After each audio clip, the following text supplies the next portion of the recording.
Alaska, America's final frontier, home to grizzly bears, dog sledding, Denali, and baseball?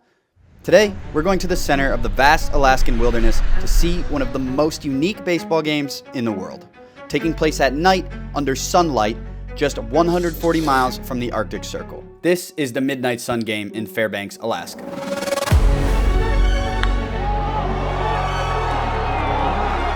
Lights will not go on, and we'll play a game in the far north with no lights at 10 o'clock at night. 1 hour till gates open, and look at this line to get in the stadium. This is quite a strange thing to experience for the first time. It's a bucket list game for people that love baseball and want to check off another item on their bucket list. This is it.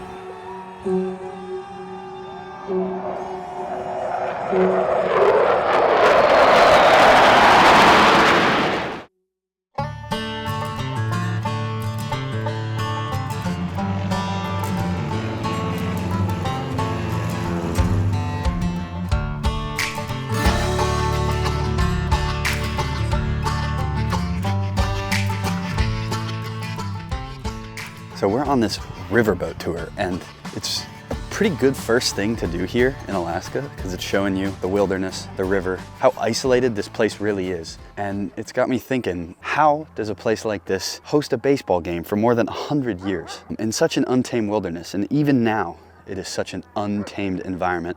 I can't even imagine what it was like 100 years ago. So that's what I want to figure out while I'm here. To understand the history of baseball in Alaska, we need to go all the way back to understand the history of the area itself. Alaska was first populated by its indigenous peoples thousands of years ago via the Bering Land Bridge. The area was then discovered by Russians in the early 18th century, where they established a lucrative fur trade industry. Then, due to a multitude of reasons, Russia sold Alaska to the United States in 1867. The late 19th century saw a gold rush in the nearby Klondike region in the Canadian Yukon, and as well as in Alaska. This brought thousands of miners and prospectors to the region. With this, the game of baseball arrived in Alaska. The game was played by whalers, prospectors, and many alike. On June 21st, 1906, in what started as a bet between two bars, the Midnight Sun Game was born. Baseball became part of the summers in Fairbanks through locally based teams, as the game was a great way to pass time in the much isolated town. In 1960, the Alaska Goldpanners were formed and adopted the game as their own to continue the tradition.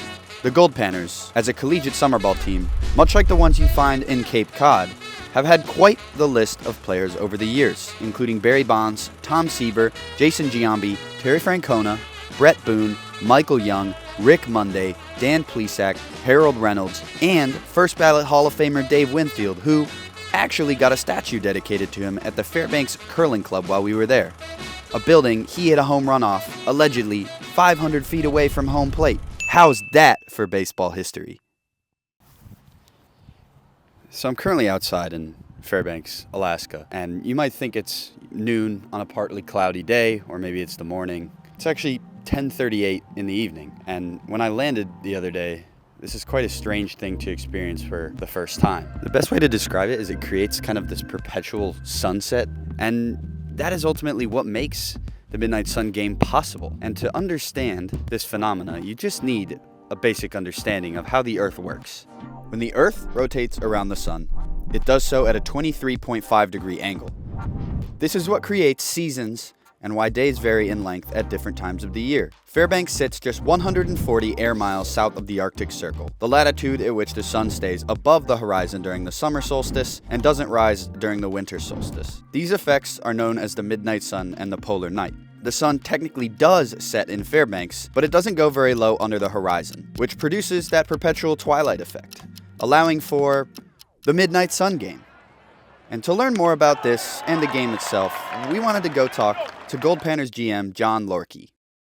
I'm John Lorkey. I'm the general manager of the Alaska Goldpanners, and I've been doing this since 2016. The Midnight Sun Game is just a way to play a baseball game with no artificial lights. Historically, we've started at 10:30. We'll start it at 10 o'clock tonight. Regardless of what happens, how dark it gets, the lights will not go on, and we'll play a game in the far north with no lights at 10 o'clock at night, so pretty unique.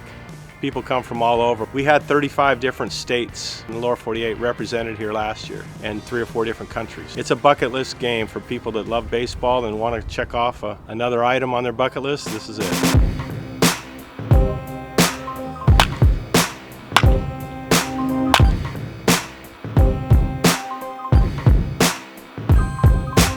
It is finally game day here at Groudon Memorial Field in Fairbanks, Alaska for the Midnight Sun game, and it is currently 7 p.m. The team is about ready to take some BP. We've got about 45 minutes to an hour till the gates open, but this line outside the stadium for fans to get in is insane.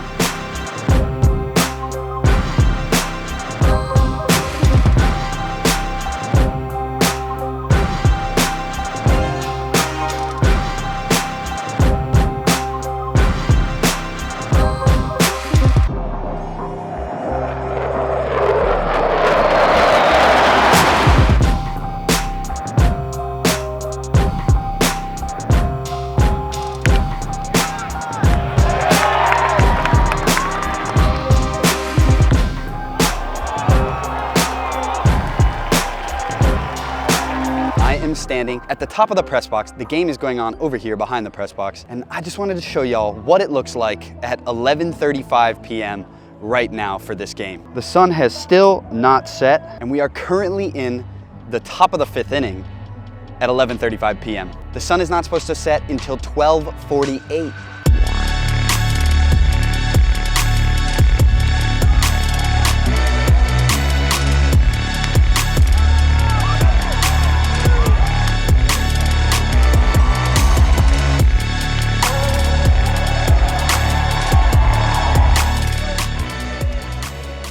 The game finished up at nearly 1 a.m. with a fitting Goldpanners victory. If you're ever in Alaska, or you just want a unique baseball experience in the middle of the night in the Alaskan wilderness, I highly recommend the Midnight Sun game. And who knows, you might get an early glimpse at baseball's next future star in the final frontier.